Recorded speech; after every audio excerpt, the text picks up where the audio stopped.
Cinema prints ఆషాఢం sale. Flat 30-60% discount. ప్రతి 5,000 రూపాయల కొనుగోలుపై ఒక చీర ఉచితం. ఇజ్రాయెల్ వర్సెస్ ఆ మిగిలిన 6 నేషన్స్ కి శాంతి వాతావరణం వచ్చిందని చెప్తున్నారు. అంటే వాళ్ళందరూ వెనకకి వెళ్ళిపోయారు. పిఎల్ఓ మెయిన్గా పాలస్టైన్ లిబరేషన్ ఆర్గనైజేషన్ ఇజ్రాయెల్ని అంగీకరించారు. Israel has a right to exist అని. ఎందుకంటే అరబ్స్కి ఒక ప్రాబ్లం ఏంటంటే ఇజ్రాయెల్ అని రాష్ట్రం ఉండకూడదు. ఈ బేసిక్ ఇప్పుడున్న కూడా అదే ప్రాబ్లం. మీరు చూడండి, ఇరాన్ ఏమంటున్నారు, Israel has no right to exist. అంటే ఇజ్రాయెల్ ఒక దేశంగా ఉండకూడదు, వాళ్ళని మొత్తం వైపౌట్ చేయాలి, జ్యూస్ అనే కమ్యూనిటీ ఉండకూడదు. ఇది వాళ్ళు ఇప్పుడు కాదు, ఇది మన కింగ్ సోలమన్ టైం నుంచి వస్తున్నాం మనం. ఇన్ఫ్యాక్ట్ లోకంలో ఒకటే దేశం ఉంది, ఎప్పుడైనా జ్యూస్కి పారిపోయి వచ్చినప్పుడు వాళ్ళని రండి మా దగ్గర ఉండండి అని చెప్పడానికి లోకంలో ఒకటే దేశం ఉండే ఆ టైంలో. You talking of from the king Solomon time నుంచి. అది భారతదేశం. నాకు ఇప్పుడు కూడా గుర్తుంది, మా ఇంటి నుంచి కేరళలో ఉన్న మా విలేజ్ నుంచి 16 కిలోమీటర్ దూరం క్రాంగనూర్ అని చెప్పి పెద్ద ఒక పోర్ట్ ఉండే ఒక టైంలో. దాని తర్వాత ఒక సునామీ వచ్చినప్పుడు మొత్తం కొట్టుకుపోయింది. అది 17th century 16th centuryలో. అప్పుడు దాన్ని కొడుంగలూరు అంటారు ఆ ప్లేస్ని. వెరీ సీకోస్ట్ దగ్గర ఉంటుంది. జ్యూస్ వచ్చి ఫస్ట్ ల్యాండ్ చేసిన ప్లేస్ అది ఇండియాలో. ఇంకోటి ముంబై వైపు కూడా ల్యాండ్ అయ్యారు, అప్పుడు బాంబే. అక్కడ కూడా అక్కడున్న రాజు రండి మాతో ఉండని అని చెప్పి వాళ్ళకి స్థలం ఇచ్చారు. ఇక్కడ కూడా వాళ్ళకి పెద్ద ఒక స్థలం ఇచ్చారు. వాళ్ళు ఫస్ట్ సినగాగ్ అక్కడ కట్టుకున్నారు, అంటే వాడు గుడి అనుకోండి. అక్కడ నెక్స్ట్ వాళ్ళు కొచ్చిన్కి వెళ్ళారు. మీరు ఇప్పుడు కూడా కొచ్చిన్కి వెళ్తే జ్యూ టౌన్ అని పెద్ద టౌన్ ఉంది అక్కడ ఓల్డ్ కొచ్చిలో, ఫోర్ట్ కొచ్చిలో. కంప్లీట్ జ్యూస్ ఉండేటోళ్ళు అక్కడ, కానీ ఇప్పుడు అందరు వెళ్ళిపోయారు. ఇప్పుడు ఒక 20 మంది ఉన్నారు అక్కడ అంతే. సో చాలా తక్కువ, కానీ అక్కడ పెద్ద ఒక సినగాగ్ ఉంది, చాలా బ్యూటిఫుల్ సినగాగ్ అది. సో జ్యూస్ అనే ఒక కమ్యూనిటీని మనం ఎట్లా అంటే వాళ్ళని ఉండనీయట్లేదు. ఈ అరబ్ నేషన్స్కి జ్యూస్ అంటే అస్సలు పడదు. అది ఇప్పుడు కూడా చూడండి, ఎవరైనా కానివ్వండి. ఇప్పుడు వీళ్ళ కాన్సెప్ట్ ఏంటంటే from the river to the sea is Palestine అని. రివర్ అంటే జార్డన్ రివర్ ఒకవైపు, సీ ఒకవైపు. ఇక్కడ ఇజ్రాయెల్ ఉన్నారు, ఇటువైపు జార్డన్, ఇటువైపు ఏమో ఇప్పుడున్న గాజా స్ట్రిప్. అంటే ఇజ్రాయెల్ ఉండకూడదు నడిమిట్లా.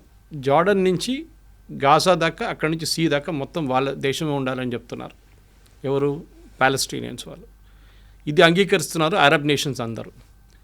ఇన్ఫ్యాక్ట్ ఈ పీస్ డీల్ సైన్ చేసిన తర్వాత కూడా మనకందరూ తెలుసు, దానికన్నా ముందు మ్యూనిక్ ఒలింపిక్స్లో 11 మంది ఇజ్రాయేలీ అథ్లీట్స్ చంపారు పిఎల్లో. దాని తర్వాత పెద్ద గొడవ జరిగింది. వీళ్ళందరినీ ఎవరో చంపారో వాళ్ళందరినీ పట్టుకొని పిఎల్లో వాళ్ళని ఒక్కరి తర్వాత ఒకరు చంపారు ఇజ్రాయెల్. అప్పుడు ఇజ్రాయెల్ తెలిసింది ఏంటంటే మాకు సర్వైవ్ చేయాలంటే మాకు ఛాన్స్ లేదు, మాకు ఆప్షన్ లేదు. We have to fight to survive. ఎవరు వారిని సింపథైజ్ చేయరు. సింపథైజ్ చేసే చాలా తక్కువ నేషన్స్ ఉన్నారు. ఇన్ఫ్యాక్ట్ ఇందిరాగాంధీ టైంలో పిఎల్ఓకి సపోర్ట్ చేశారు, మన ఇజ్రాయెల్ సపోర్ట్ చేయలేదు. ఒక టెర్రరిస్ట్ ఆర్గనైజేషన్ సపోర్ట్ చేశారు. ఇప్పుడు కూడా మన హమాస్ని ఒక టెర్రరిస్ట్ ఆర్గనైజేషన్గా డిక్లేర్ చేయలేదు, ఈవెన్ మోదీ గవర్నమెంట్ వచ్చిన తర్వాత కూడా. కానీ దానికన్నా ముందు ఇంకా దారుణ పరిస్థితి ఉండే. పిఎల్ఓ లాంటి టెర్రరిస్ట్ ఆర్గనైజేషన్ని భారతదేశం సపోర్ట్ చేస్తుండే. ఓకే, సరే ఆ హిస్టరీ అయిపోయింది. యాసిర్ అరాఫాత్ని ఇజ్రాయెల్ వాళ్ళు చంపేశారు, అది అందరికి తెలుసు. ఫుడ్ పాయిజనింగ్ చేసి ఆయన అవుట్ చేసేసారు కంప్లీట్గా. దాని తర్వాత వాళ్ళు next in command take over చేసుకున్నారు, కానీ వాళ్ళని అందరినీ హమాస్ తెరిమి కొట్టి బయటకు చేసేసారు. Hamas is a terrorist organisation. Hamas main sponsor Iran. ఇప్పుడు మనం హిస్టరీకి వస్తున్నాం, ప్రజెంట్ డే హిస్టరీ, పాత హిస్టరీ నుంచి ప్రజెంట్ డే హిస్టరీకి వస్తున్నాం. అటువైపు లెబనన్ కంట్రీలో క్రిస్టియన్ కంట్రీ ఉండేది. ఒక 10-20 సంవత్సరాల ముందు క్రిస్టియన్ కంట్రీ. అది ఇప్పుడు టోటల్ ఇస్లామిక్ అయిపోయింది. అక్కడ ఉన్న క్రిస్టియన్స్ 16% ఎంతో ఉన్నారు. వాళ్ళు కూడా అక్కడి నుంచి పారిపోతున్నారు. ఎవరు లేరు ఇప్పుడు అక్కడ. ఎక్కువ ఉన్నారు, 6-10% ఉన్నారు అంతే. అక్కడ హెజ్బుల్లా అని చెప్పి ఇంకొక టెర్రరిస్ట్ ఫోర్స్ని ఇరాన్ సపోర్ట్ చేస్తున్నారు. అంటే ఏం చేస్తారు, వీళ్ళకి డబ్బులు ఇస్తారు, వీళ్ళకి ఆయుధాలు ఇస్తారు, వీళ్ళకి కావాల్సిన టెక్నాలజీ ఇస్తారు, వీళ్ళకి కావాల్సిన మారల్ సపోర్ట్ ఇస్తారు, అన్నీ చెప్పిస్తారు ఇరాన్. సో మనకి హమాస్ అయిపోయింది, ఇటువైపు హెజ్బుల్లా అయిపోయింది. హమాస్ అని టెర్రరిస్ట్ ఆర్గనైజేషన్ అక్కడ ప్యాలెస్టీన్ అథారిటీ అని ఉండే, అంటే నడిపించడానికి, అంటే మన వెస్ట్ బ్యాంక్ కానివ్వండి గాజాని అడ్మినిస్టర్ చేయాల్సింది. అక్కడున్న గవర్నమెంట్ పేరు ప్యాలెస్టీనియన్ అథారిటీ. అది పిఎల్ఓ నుంచి వచ్చింది, యాసిర్ అరాఫాత్ టైం నుంచి వచ్చింది అనమాట. కానీ హమాస్ వాళ్ళని ఉండనియట్లేదు అక్కడ. అసలు మీరేం చేయకూడదు ఇక్కడ, మీరు పక్కన జరిగిపోండి అని చెప్పి గాజా నుంచి తరిమి కొట్టేశారు బయటికి. వాళ్ళు ఉన్నది ఇప్పుడు వెస్ట్ బ్యాంక్లో ఉన్నారంతే ఇటువైపు. సో గాజాలో ఉన్న టెర్రరిస్ట్ గ్రూప్. మూడోది హూతీస్. యమన్లో మీకు తెలుసు, యమన్లో పెద్ద ఒక సివిల్ వార్ జరిగిన తర్వాత హాఫ్ యమన్ టెర్రరిస్ట్ గ్రూప్ దగ్గర ఉంది, ఇంకొక హాఫ్ గవర్నమెంట్ దగ్గర ఉంది, వాళ్ళ గవర్నమెంట్. ఈ terrorist group financed again Iran, మొత్తం డబ్బులు ఇచ్చి ఆయుధాలు ఇచ్చి. హూతీస్ అంటారు వాళ్ళు. సో 3 Hలు: హూతీ, హెజ్బుల్లా, హమాస్. వీళ్ళు ముగ్గురు కలిసి ఇజ్రాయెల్ మీద ఎప్పుడు దాడి చేస్తూనే ఉంటారు. సూసైడ్ బాంబ్ అటాక్ ఉండొచ్చు. మనం మర్చిపోకూడదు, చాలామంది అరబ్స్ ఇజ్రాయెల్లో ఉంటారు, పనిచేస్తారు ఇజ్రాయెల్లో. కానీ అప్పుడు కూడా ఇజ్రాయెల్ వాళ్ళని ఉండనిస్తున్నారు, ప్రాబ్లం లేదు. కానీ అప్పుడప్పుడు ఏం చేస్తారంటే ఈ గాజా వైపు నుంచి వచ్చిన వాళ్ళు ఎవరైనా, లేకుంటే ఈ గ్రూప్ నుంచి ఎవరైనా సూసైడ్ బాంబ్ చేస్తారు. బస్ స్టాండ్ దగ్గరనో లేకుంటే సోల్జర్స్ వెళ్తున్న ఇక్కడ చెక్ పోస్ట్ కాడ వెళ్ళి సూసైడ్ బాంబింగ్ చేస్తారు. అది ఇజ్రాయెల్ తర్వాత స్ట్రాటజీ యూజ్ చేసి దాన్ని అడ్డుకున్నారు.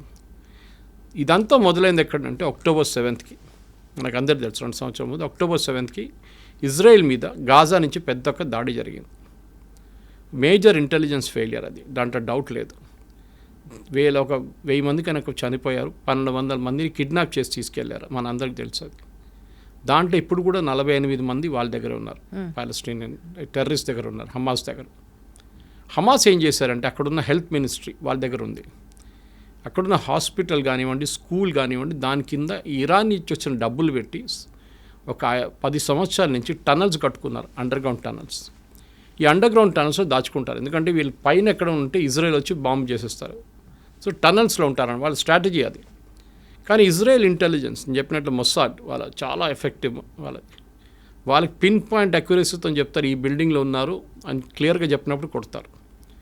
అది ఇస్మాయిల్ హనియా ఇరాన్లో కొట్టినట్లు కానివ్వండి, నస్రుల్లాని మన లెబనాన్లో కొట్టినా కానీ, వీళ్ళందరినీ ఎక్కడున్నా కానీ ఇక్కడున్న హమాస్ వాళ్ళ టెర్రరిస్ట్ గ్రూప్ లీడర్స్ కూడా టార్గెట్ స్పెసిఫిక్గా కొడతారన్నమాట. సో ఏం చేస్తారంటే ఇప్పుడు హమాస్ని కంప్లీట్గా ఫినిష్ చేసేసారు. కానీ ఇప్పుడు కూడా గాజాలో నడుస్తుంది, డైలీ 2-3 ఇజ్రాయలీ సోల్జర్స్ చనిపోతున్నారు. కానీ ఆల్మోస్ట్ వైప్అవుట్ చేసేసారు గాజా నుంచి. అటువైపు వైప్అవుట్ ఉంది, కానీ ఇంకా ఉన్నారు వాళ్ళు హైలీ ట్రైన్డ్ వాళ్ళు. అంటే హైలీ ట్రైన్డ్ అంటే మోటివేటెడ్. అదే టైంలో లెబనాన్ వైపు మొత్తం ఫినిష్ చేసేసారు అక్కడ కూడా. నస్రుల్లాని చంపిన తర్వాత నెక్స్ట్ లెవెల్ లీడర్షిప్ వచ్చిన తర్వాత వాళ్ళని కూడా చంపేశారు. సో నెక్స్ట్ వచ్చి హూతీస్ని యుఎస్ చూసుకుంటున్నారు. బాంబింగ్ వేసినప్పుడు అక్కడ వాళ్ళు మిసైల్ వీళ్ళందరికీ ఆయుధాలు ఇచ్చేది ఇరాన్. ఇన్ని సంవత్సరాల నుంచి ఎవరిది వీళ్ళని పట్టించుకోలేదు. యుఎస్ కానివ్వండి, యూకే కానివ్వండి, ఇరాన్ కానివ్వండి, ఇరాన్ మిసైల్స్ ఇస్తున్నా కానీ ఏం చెప్పకుండా వీళ్ళందరూ హెల్ప్ చేసుకున్నారు. కానీ ఒక స్టేట్కి ఇప్పుడు వచ్చేట్లు వచ్చిందంటే October 7 జరిగిన దాడి తర్వాత ఇజ్రాయెల్కి తెలిసిపోయింది ఈ గేమ్ ఇంకా మనం ఇట్లా ఆడుకుంటూ పోతే కాదు, కంప్లీట్గా వైప్అవుట్ చేయాలని చెప్పి టైం తీసుకొని వాళ్ళ లీడర్షిప్ని కంప్లీట్ వైప్అవుట్ చేసేసారు. హమాస్ ఫినిష్ చేసేసారు, మనందరూ సిన్వార్ బ్రదర్స్ని ఇద్దరిని చంపేశారు. ఇటువైపు ఏమో నస్రుల్లాని చంపారు, అటువైపు ఏమో ఇస్మాయిల్ హనియాని ఫినిష్ చేసేసారు. వీళ్ళందరు లీడర్స్ కూర్చుంటుంది ఖతార్లో, అది మర్చిపోకూడదు మనం. అది ముస్లిం బ్రదర్హుడ్ కానివ్వండి, మీరు ఈ హమాస్ కానివ్వండి, లెబనీస్ మిలిషియా కానీ వీళ్ళందరూ కూర్చుంటుంది ఖతార్లో ఉంటారు. ఇరాన్ బ్యాకింగ్ ఉంటుంది. ఇరాన్కి సౌదీ అరేబియాకి పడదు, ఇరాన్కి బహ్రెయిన్కి పడదు, ఇరాన్కి యమన్కి పడదు, యమన్కి ఇరాన్కి ఒమాన్కి పడదు. ఇలా Iran is a Shia nation. Shia nation అంటే సార్, షియా అంటే వీళ్ళ ముస్లిమ్స్లో 2 గ్రూప్స్ ఉంటారు. షియా మైనారిటీ, మన హైదరాబాద్ వైపు చాలామంది షియాస్ ఉంటారు ఇక్కడ, ఎందుకంటే నిజాం ఒరిజినలీ ఫస్ట్ పర్షియా, వీళ్ళు షియాస్ అన్నమాట. ఇక్కడ సున్నీస్ మెజారిటీ ఉంటారు, 90% ఆల్మోస్ట్ సున్నీస్ ఉన్నారు వరల్డ్ వైడ్. వీళ్ళకి ఎప్పుడు ఇద్దరికి పడదు. దే డోంట్ బిలీవ్, వాళ్ళ కాన్సెప్ట్ అలాగ ఉంటుంది, ప్రాఫెట్ మొహమ్మద్ నుంచి వచ్చే కాన్సెప్ట్ అలాగ ఉంటుంది. అది కాకుండా వీళ్ళకి అంటే ఇంకా చాలా గ్రూప్స్ ఉన్నాయి. అహ్మదియాస్ ఉన్నారు, అహ్మదియాస్ని అయితే ముస్లిమ్స్ అని అసలు అంగీకరించారు ఎవరు, షియాస్ సున్నీస్ ఇద్దరు. సో మన దగ్గర కూడా చూస్తాం, మన పాకిస్తాన్ వైపు నిన్న కూడా దాడి జరిగింది అహ్మదియాస్ మీద అన్నమాట. సో చాలా మటుకు ముస్లిమ్స్లో చిన్న చిన్న గ్రూప్స్ ఉన్నాయి, కానీ మేజర్ గ్రూప్స్లో సున్నీస్ షియా. సో ఈ షియా నేషన్ ఉన్న ఇరాన్ని వీరెవరు సీరియస్గా తీసుకోరు. ఎవరు సౌదీ అరేబియా ఉండొచ్చు కానీ మిగతా. సో వాళ్ళ ఒక బలం చూపించడానికి ఇరాన్ ఏం చేశారంటే చాలా రోజుల నుంచి, అంటే అయతొల్లా ఖొమేనీ టేక్ ఓవర్ చేసుకున్నప్పటి నుంచి 70s ఆ టైంలో దానికన్నా ముందు ఇరాన్ చాలా మోడర్న్ నేషన్ ఉండే. మీరు ఒకసారి ఆ టైం ఇరాన్ ఫోటోగ్రాఫ్స్ చూస్తే మీరు యూఎస్లో ఉన్నారా లేకుంటే ఇరాన్ అన్న ఒక డౌట్ వస్తుందన్నమాట. బీచ్లో బికినీ చేసుకుని తిరిగేది, పబ్స్ ఉండేది, అక్కడ చాలా మోడర్న్ నేషన్ ఉండేది షా ఆఫ్ ఇరాన్ ఉన్నప్పుడు. కానీ షా ఆఫ్ ఇరాన్ని ఓవర్త్రో చేసి ఖొమేనీ వచ్చిన తర్వాత మొత్తం థియోక్రటిక్ స్టేట్ అయిపోయింది అన్నమాట. అంటే రిలీజియన్ బేస్డ్. వాళ్ళు ముస్లిం మహిళలు చదువుకోకూడదు, బుర్కాల్లో ఉండాలి, వాళ్ళు ఎవరితో బయట తిరగకూడదు, ఇట్లాంటి చాలా మటుకు స్ట్రిక్ట్ రూల్స్ తీసుకొచ్చారు వాళ్ళు. అట్లా ఉన్నప్పుడు ఏమైపోయింది, థియోక్రటిక్ స్టేట్ అయిపోయింది. ఖొమేనీ చనిపోయిన తర్వాత నెక్స్ట్ ఖమేనీ వచ్చారు, నడుస్తూనే ఉండే వాళ్ళ రూల్ నడుస్తుంది ఇంకా. కానీ వీళ్ళేం చేస్తారంటే వీళ్ళకి మెయిన్ ఎనిమీ ఇజ్రాయెల్ మీద దాడి చేయాలి.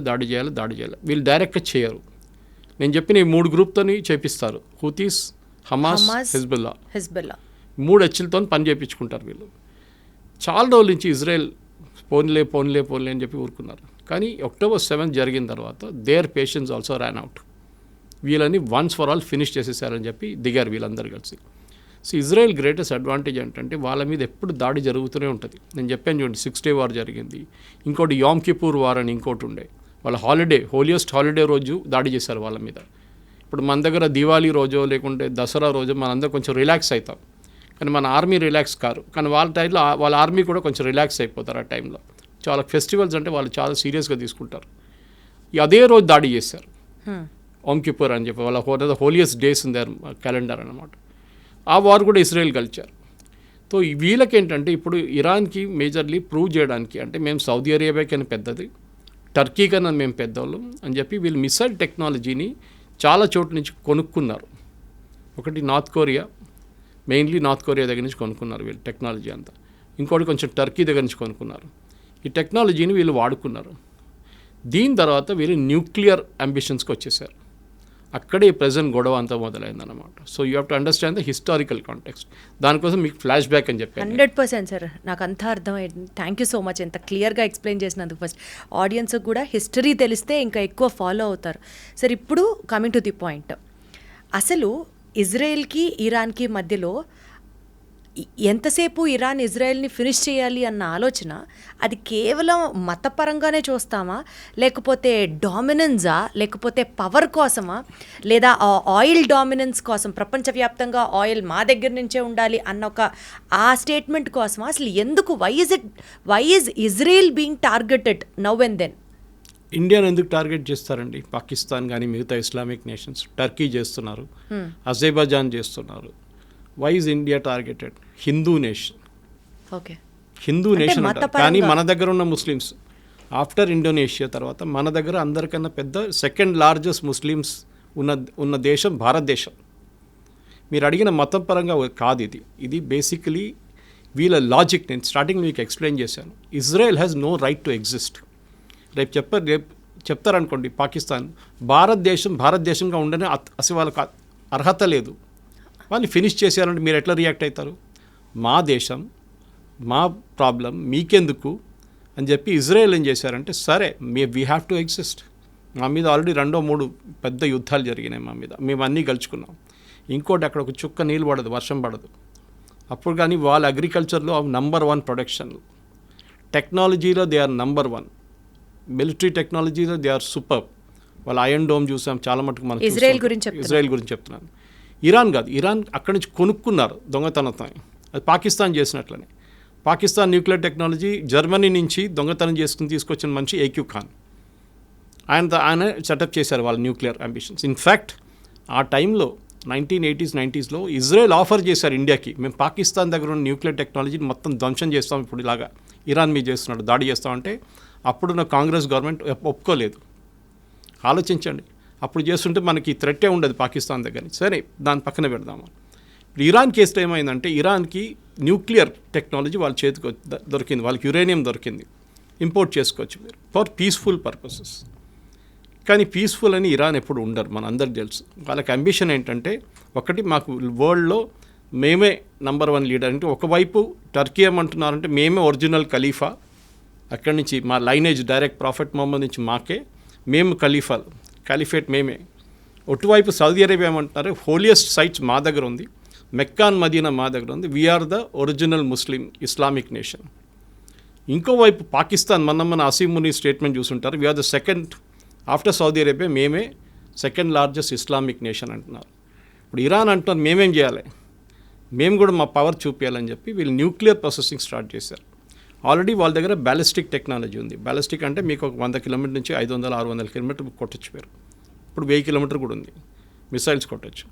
కానీ మిసైల్స్ని మీరు ఒకటి అమ్యునిషన్ పెట్టి పంపించవచ్చు, ఇంకోటి న్యూక్లియర్ వెపన్ పెట్టి పంపించవచ్చు. న్యూక్లియర్ వెపన్ ఎవరు వాడరు, ఉంటుంది దమ్కి ఇవ్వడానికి ఉంటుంది అంతే, నా దగ్గర ఉంది చూడు అని చెప్పడానికి. పాకిస్తాన్ చేసినట్లు మనం బ్లఫ్, మోదీ గారు అన్న వీ కాల్ దేర్ బ్లఫ్ అన్నారు. ఇరాన్ ఏం చేశారంటే న్యూక్లియర్ ప్రాసెసింగ్ మొదలుపెట్టి వాళ్ళ పవర్ ప్లాంట్ ఉంది, వాళ్ళకి ఒక న్యూక్లియర్ పవర్ ప్లాంట్ అక్కడ వాడుకుంటారు. ఇప్పుడు మన హైదరాబాద్లో చర్లపల్లిలో న్యూక్లియర్ ఫ్యూయల్ కాంప్లెక్స్ ఉంది, మనం బయట నుంచి తెప్పించుకున్న యురేనియం అంతా, అది కాకుండా మన దగ్గర ఉన్న కొంచెం యురేనియం వాడుకొని దాన్ని ప్రాసెస్ చేసి రాడ్స్లో తయారు చేసి మన కల్పాకం కానివ్వండి, మిగతా మన కైగా లాంటి అటామిక్ పవర్ ప్రాజెక్ట్స్కి పంపిస్తాం. ఓకే, అక్కడ వాళ్ళు దాన్ని న్యూక్లియర్ పవర్గా వాడుకుంటారు, న్యూక్లియర్ పవర్ జనరేట్ చేయడానికి వాడుకుంటారు. దానికి ఒక ప్యూరిటీ లెవెల్ ఉంటుంది. ఓకే, అంటే మీరు వెపన్ గ్రేడ్కి వెళ్ళాలంటే న్యూక్లియర్ సివిలియన్ యూస్కి మీకు 20-40% ప్యూరిటీ ఉంటే చాలు. 40 కూడా చాలా ఎక్కువ. కానీ మీరు 60% దాకా ప్యూరిటీ మీరు, అంటే ఈ సెంట్రిఫ్యూజ్ అంటారు దాన్ని. మీరు కాలేజ్లో మనం ఫిజిక్స్ కెమిస్ట్రీ ఎక్స్పెరిమెంట్ చేస్తున్నప్పుడు ట్యూబ్స్ పెట్టి ట్యూబ్స్లో కొన్ని లిక్విడ్ సెంట్రిఫ్యూజ్ చేస్తారు, దాన్ని ఫాస్ట్గా తిప్పుతాం. దాని నెక్స్ట్ టెక్నాలజీ చాలా advance technology, same centrifuge technology nuclear యురేనియంలో యూజ్ చేస్తారు ప్యూరిటీ తీసుకురావడానికి. వీళ్ళు కూడా ఏం చేశారంటే ఇరాన్ ఈ కొంచెం రిలాక్స్గా ఉన్న టైంలో యూఎస్ కానీ కానీ బయట నుంచి ఏదో ఇంకో పేరు చెప్పి ఆ సెంట్రిఫ్యూజ్ తెప్పించుకున్నారు. సో వీళ్ళు ప్యూరిటీ ఎక్కువ చేస్తాడం మొదలు పెడితే యూఎస్ వాళ్ళు ప్రెషర్ పెట్టిన తర్వాత మేము బాంబ్ చేస్తాం మీ మీద అని చెప్పిన తర్వాత వాళ్ళు ఏం చేశారు, international atomic energy agency IAEA, వీళ్ళు వరల్డ్ వైడ్ ఒక వాచ్ డాగ్ అంటాం మనం. అంటే ఎక్కడెక్కడ న్యూక్లియర్ టెక్నాలజీ ఉందో వీళ్ళు అక్కడ ఇన్స్పెక్షన్ చేస్తారు. It's UN body, independent UN body అన్నమాట. సో IAEA ఏం చేస్తారంటే వాళ్ళు వచ్చి ఇరాన్ మీద మేము మొత్తం నిఘా పెట్టబోతున్నాం. సో వాళ్ళు ఏం చేస్తారంటే ఇన్స్పెక్షన్స్ ఉంటుంది వాళ్ళకి, సర్ప్రైజ్ ఇన్స్పెక్షన్స్. మీరు ఎందుకు వాడుతున్నారు, మీరు ఎక్కడి దాకా వచ్చారు, లేదు చూడండి మేము సివిలియన్కే వాడుకుంటున్నాం, ఆ రికార్డు చూసుకోండి అని చెప్పి అంతా చూపిస్తారు. అది కాకుండా వాళ్ళు CCTV కెమెరా పెడతారు, చాలా హై రెజల్యూషన్, కంటిన్యూస్ మానిటరింగ్ ఉంటుంది ఇరాన్ మీద అన్నమాట. మన మీద కూడా ఉంటుంది, ఒక్కొక్కసారి మనం కూడా డిస్క్లోజ్ చేయాల్సి వస్తుంది.